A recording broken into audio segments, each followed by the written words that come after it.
तर ताईनं काल आहे ना माझा खालचा बोर्ड बघून एक कस्टमर आलं माझ्याकडे बरं का. त्यांनी विचारलं मला येऊन की बाबा नाही का तुमची शिलाई किती आहे.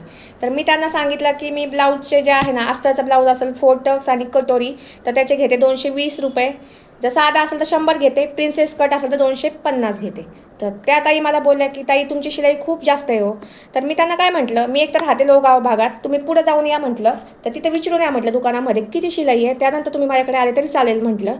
तर मला सांगा ताई 220 रुपये शिलाई खूप जास्त आहे का हो.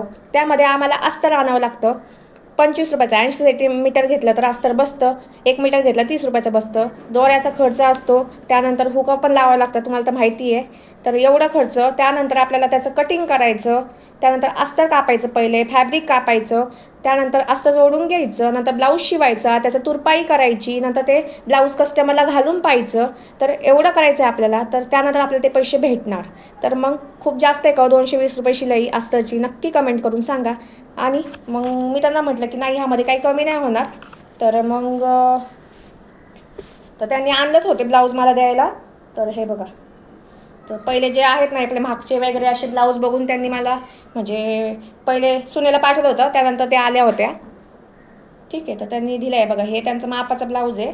त्यापासून आपल्याला हे बघा हे अस्तर लावून ब्लाऊज शिवायचं आहे हे वालं.